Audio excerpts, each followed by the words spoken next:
Hi friends, welcome to Swami's kitchen. நாம் இன்னைக்கு பார்க்க போகிற ரெசிபி உதிரி உதிரியாக சேமியா கிச்சடி. இதை எப்படி செய்தலான்னு பார்த்துருவோம். ரொம்ப டேஸ்டியாக இருக்கும், நல்ல வாசனையாட்டம் இருக்கும். இதை காலையில் பிரேக்ஃபாஸ்ட்டுக்கும் நைட்டு டின்னருக்கும் செய்து சாப்பிட்லாம். ரொம்ப அருமையாக குழந்தைகள் விரும்பி சாப்பிடுவாங்க. இதை எப்படி செய்தலான்னு பார்த்துருவோம். நான் 200 கிராம் பக்கத்தில் உள்ள சேமியாவை எடுத்திருக்கேன். அதை இப்படி ஊற்றி விட்டுருங்க. உதிர்ந்து தான் இருக்கும், ஆனாலும் இப்படி சேர்ந்துருக்கும். அதெல்லாம் உதிர்த்து விட்டுருங்க. அப்படின்னா தான் இந்த உப்புமாவும் நல்ல உதிரி உதிரியாக வரும். பாருங்கள், இப்படி உதிர்த்து எல்லாமே உதிர்த்து விட்டுருங்க. இப்படி இருக்கட்டு. ஒரு சைடில் இப்போ நம்ம அடுப்பில் ஒரு 5 கப்பு தண்ணி விட்டு கொதிக்க வைக்கணும். அதில் ஒரு அரை டீஸ்பூன் உப்பு, 1 டேபிள் ஸ்பூன் எண்ணெய் விடுங்க. எண்ணெய் விடுறதுனால இந்த சேமியா ஒட்டாமல் வரும், உதிரி உதிரியாக ஒட்டாமல் இருக்கும். பாருங்கள், நல்லா கொதிக்கட்டு. நல்லா கொதித்து வரணும். நல்லா கொதிச்சுட்டு இப்போ நம்ம சேமியாவை எடுத்து கொஞ்சம் கொஞ்சமாக அப்படி போட்டுருவோம். நல்லா உதுத்து அப்படியே போடுங்க. ஒட்டாது, நம்ம எண்ணெய் எல்லாம் விட்டுருக்கோம் இல்லை, அதனால ஒட்டாது.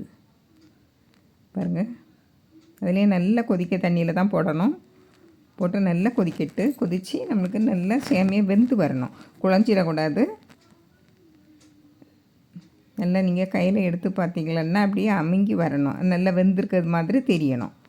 அதுக்கு ரொம்ப குழஞ்சிடவும் கூடாது. பாருங்கள், நல்லா பக்குவமாக இருக்குது. இப்போ இதை நம்ம வடிகட்டிடணும். ஒரு பெரிய வடிகட்டியில் போட்டு நல்லா வடிகட்டி எடுத்துட்டேன். பாருங்கள், தண்ணி இல்லாமல் எடுத்துக்கிட்டு ஒரு பெரிய பிளேட்டில் போட்டு அப்படியே ஆற வச்சுருங்க. பாருங்கள், நல்லா வெந்திருக்கு, நல்லா குழஞ்சிடாமல் வெந்திருக்கு.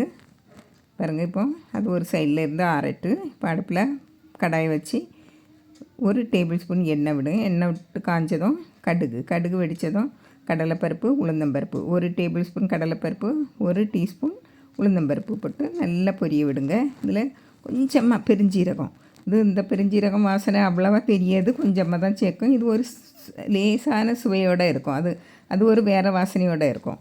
இப்போ ஒரு காஞ்ச மிளகாய், 2 பச்சை மிளகாய், கொஞ்சம் ஒரு 5-6 முந்திரி பருப்பு போட்டு நல்லா பொரிய விட்டுருங்க. பொரிஞ்சதும் கருவேப்பிலை, கொஞ்சம் பெருங்காயத்தூள் போட்டு நல்லா பொரிய விட்டுருங்க. பொரிய விட்டு இஞ்சி போட்டு நல்லா வதக்கி விடுங்க. இஞ்சி, பச்சை மிளகாய் எல்லா வாசனையும் நல்லா சேர்ந்து நல்லா கம்மனி வாசனையாக இருக்கும் இந்த உப்புமா. இப்போ ஒரு பெரிய வெங்காயத்தை பொடியாக கட் பண்ணி போட்டுருங்க. அதையும் போட்டு நல்லா கண்ணாடி பதம் வரணும். வந்ததும் ஒரு பாதி தக்காளி, ரொம்ப வேண்டாம், பாதி தக்காளி போட்டு கொஞ்சமாக உப்பு போட்டுருங்க. நம்ம அங்கே இந்த சேமியா கொதிக்க வைக்க சிம்மும் உப்பு போட்டிருக்கோம், அதனால் இப்போ பார்த்து போடணும். இப்போ கொஞ்சம் நல்லா வதங்கி வரட்டு. இந்த வெங்காயம் எல்லாம் கண்ணாடி பதம் வந்து தக்காளி ஓரளவுக்கு வெந்து வரணும். ரொம்ப வதங்கி வரணும்னு இல்லை, ஓரளவுக்கு வெந்தால் போதும். இப்போ ஒரு பெரிய கேரட்டு, ஒரு 10 பீன்ஸு போட்டு அதையும் நல்லா வதக்கி விட்டுருங்க. நம்ம எப்பவும் ஒன்று போல் நம்ம சேமியா உப்புமா கிட்டாமல் இப்படி கொஞ்சம் காய்கறி சேர்த்து பண்ணாக்கி ரொம்ப நல்லா டேஸ்டியாக ஹெல்த்தியானதாட்டம் இருக்கும். பாருங்கள், இப்போ நல்லா வதக்கி விடுங்க. ஒரு 2 நிமிஷம் நல்லா அந்த எண்ணெயிலே வதங்கி வரட்டு. அதுக்கு பிறகு நம்ம தண்ணி விடலாம். ஒரு அரை கப்பு தண்ணி விடுங்க. அரை கப்பு தண்ணி விட்டு இதில் உப்பு இருக்குன்னா பார்த்துருங்க. உப்பு பார்த்து போடுங்க. எனக்கு உப்பு கரெக்டாக இருக்குது. இப்போ மூடி வச்சுருங்க. 1 நிமிஷம் நல்லா கொதி வரட்டு. பாருங்கள், இப்படி கொதி வந்த உடனே நம்ம உதிர்த்து வச்சுருக்கோம் இல்லையா, ஆற வச்சு வச்சுருக்கோம் இல்லையா, அந்த சேமியாவை போட்டுருங்க. இப்படி உதிர்த்து போடுங்க. நீங்கள் இந்த முறையில் செய்து பாருங்கள், நல்லா ஒட்டாமல் உதிரியாக வரும். பாருங்கள், நல்லா மெல்ல கிளறி விடுங்க.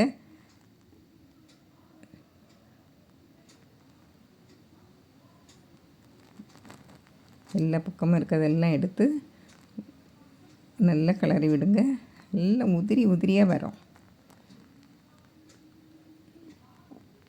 பாருங்கள், இதில் உங்களுக்கு கடைசியில் வேணுன்னா கொஞ்சமாக நெய் விட்டு கிளறி விடுங்க. நல்லா டேஸ்டியாக இருக்கும். பாருங்கள், ரெடி ஆயிடுச்சு உப்புமா. இதை நம்ம எடுத்து வச்சுருவோம். பாருங்கள், இவ்வளோ உதிரியாக இருக்குது. பாருங்கள், நல்லா பொலன்னு தான் இருக்குது, நல்ல வாசனையாட்டம் இருக்குது. இந்த கருவேப்பிலை, முந்திரி பருப்பு, பச்சை மிளகாய், இஞ்சியோட வாசனை நல்லா இருக்குது. நல்லா டேஸ்டியாட்டம் இருக்கும். இதே மாதிரி நீங்களும் குழந்தைகளுக்கும் பெரியவங்களுக்கும் செய்து கொடுத்து பாருங்கள், ரொம்ப அருமையாக இருக்கும். நம்ம எப்போவுமே இட்லி தோசை அன்னி செய்து சாப்பிடாமல் இதே மாதிரி செய்து சாப்பிடலாம். பாருங்கள் எவ்வளோ உதிரி உதிரியாக இருக்குன்னு பாருங்கள். நல்லா டேஸ்ட்டாக இருக்கும். பாருங்கள் நல்ல டேஸ்ட்டாக இருக்குது. இதே மாதிரி நீங்களும் செய்து பாருங்கள். பிடிச்சிருந்தால் லைக் பண்ணுங்கள், ஷேர் பண்ணுங்கள், கமெண்ட்ஸ் பண்ணுங்கள், மறக்காமல் சப்ஸ்கிரைப் பண்ணுங்கள். தேங்க்யூ.